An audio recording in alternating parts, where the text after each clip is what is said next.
जीवन पारिवारिक जीवन को अतिबाहित करी समस्त को बही नहीं समस्त मन नहीं कि सांसारिक जीवन चलन माने चली पारिबा सेटा होची प्रकृत धर्म। ठाकुर कहलेनी जे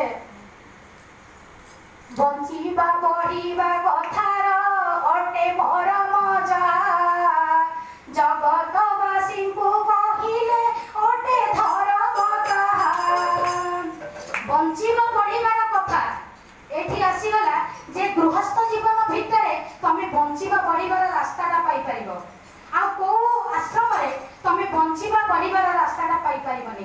तेनु बंचीबा बढ़ीबार मर्म जा ताहाई होची धर्म।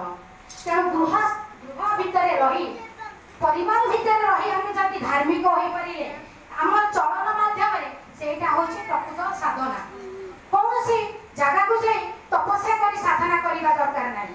ए गृहस्थ तेनु ठाकुर कहिले जो माने सांसारिक जीवन रे अनभिज्ञ तांकर आध्यात्मिक जीवन तमसाच्छन्न। सांसारिक जीवन आसीगला कोणी तापरे परे सांसारिक जीवन अभिज्ञता जार नाही तार आध्यात्मिक जीवन तमसाच्छन्न। गोटे वर्ड रे कंबुकंठ रे ठाकुर कहिले ताहले हमहु कोन करा जीवो जे सांसारिक जीवन भितरे संसारी सन्यासी होबा को पड़िबो। तमे संसार भितरे जण को कांडारी भाबरे जे हमर इष्ट आदर्श आचार्य तांको हम हमर जीवन रो सबु किछि भाबी नै जदि संसार जीवन रे चाली पारिबा सबु किछि तांकर स्वार्थ प्रतिष्ठा रे तमे परिवार चिंता करो तमे पिला मानकर चिंता करो तुमर जीवन जीविकार कथा चिंता करो सबुरे थिबो इष्ट स्वार्थ प्रतिष्ठा सेटा केमिति संभव। तमे रोजगार करिवो ठाकुर कहिले जे तुमे आज परिवार चलेबा पई जहा जहा किछि तुमे चिंता करूछ परिवार चलेबा पई चाष करिबा आवश्यकता पड़िबो परिवार चलेबा पई चाकरी जीविका अवलंबन करिया को पड़िबो परिवार चलेबा पई किए भिक्षावृत्ति करूची किए कलावृत्ति अवलंबन करूची जे चाहा करूना काहेकि से सब होची गोटिए गोटिए धर्मर अंग। तेनु जहा हमर बंचीबा बढ़ीबारे सहाय्य करे ताही होची अंगटे धर्म। तेनु हम संसार भितर जदि धर्म अवलंबन करिले किछि असुविधा तो नै। श्री श्री रामकृष्ण ठाकुर परमहंस कहिले जे संसार भितर रही कि धर्म परिपालन करिबार किछि असुविधा नाही किंतु तमर मनटा को भगवान को दे दियो। गोटिए हाथ रे संसारर कर्म कर अन्य हाथ रे भगवान को चापुड़ी धर। जेते बेले संसारर कर्मटा सरी जीवो सेते बेले तमे पुणी दुई हाथ रे भगवान को चापुड़ी धरिबो। केते बड़ कथा कहिले ठाकुर सेटा मध्ये से कहिले जे तुमे जोटा बार बार ठाकुर कहले तुम्हें प्रकृत हुआ प्रकृति तुमको सही भली उत्पादित होबो। तमे मां गोटे मु गोटे कन्या मु गोटे झियो मोर दायित्व कोन ठाकुर सेटा सेति में कहले राष्ट्र पूजार अर्ध जाने तमे राष्ट्र को कोन दबो राष्ट्र कथा दूरे रे थाउ परिवार रो मंगल कामना निमते आमे जो मूल दुआ पकाउची से मूल दुआ पकेबा को जाउचे ताहा होछंती गोटे सुजनन आ जनकर दायित्व सेमानकर पवित्र मिलनरु सेमानकर पवित्र चिंताधारु सेमानकर पवित्र चलनरु जो सुसंतान आविर्भूत हेबे ठाकुर कहले सेही हेबे देव संतान। आगतरे केते महियसी केते विदुषी नारी माने थिले जो माने दी अक्षर विवर्जित थिले पाठ पढ़ा सेमानकर नथिला स्कूल मध्ये जाई नथिले किंतु सेमाने किंतु सब कलारे परिपूर्ण थिले पारंगम थिले काहे ना सठीबा प्रकृति तांको सेही भली कला परिपूर्ण करके देइची तांको शरीर रे सेही भली खंजी देइची जे सेमाने सब किछि पारिबे जोटा गोटे पुरुष पारे ना। सेति भाई ठाकुर थारे कहिले जे गोटे सुसंबद्ध राष्ट्र गठन रे गोटे नारी रो भूमिका अतुलनीय। अवश्य ए दिगरे पुरुषर सहयोग रहि थाई पारे पुरुषर सहयोग बिना संसार शिथिल होई जीव संसार प्रगतिशील होई परिबो नै।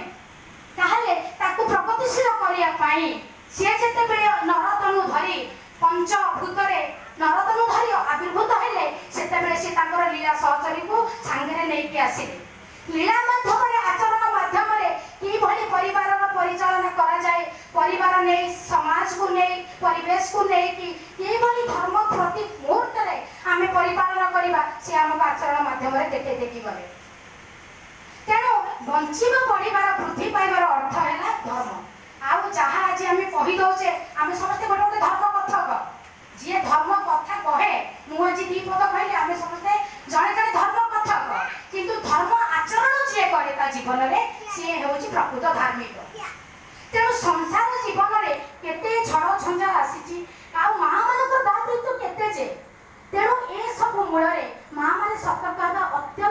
वांछनीय कहीं एटा विवाह उपर ही निर्भर करे।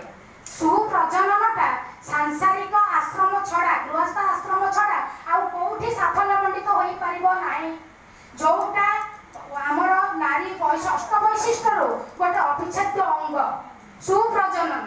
ए सुप्रजनन तुम जेते सन्यासी हुआ जेते साधु संत आजिकल आम मठ मंदिर जेते जा बढ़ी उठिलानी आम देखुचे आज सारा बही भारत जो बढ़ी उठिलानी से समस्ते आज किए ब्रह्मचारी पालन करुच्ची किए साधु संत सन्यासी करी साधना करी धर्म आचरण करुछंती किंतु सेमानंक भितरे आत्मसंयमता रहेनी जोटा गोटे गृहस्थ आश्रम भितरे गोटे गृही गोटे गृहस्थ पाखे संभव होता है कहीं सेमानंकर कामरीपु को दमन करिवार नियंत्रण क्षमता थाए गोटे गृहीर किंतु गोटे सन्यासी पाखे ता संभव हो न थाए तार कारण होची ना सेमाने जो कामना लालसा को अपदमित करके रखिले जा फल तांकर मानसिक द्रबल्य घटिला आउ तांकर चारित्रिक स्खलन घटिला जहाँ आजिकल समाज रे वर्तमान देखा जाउची।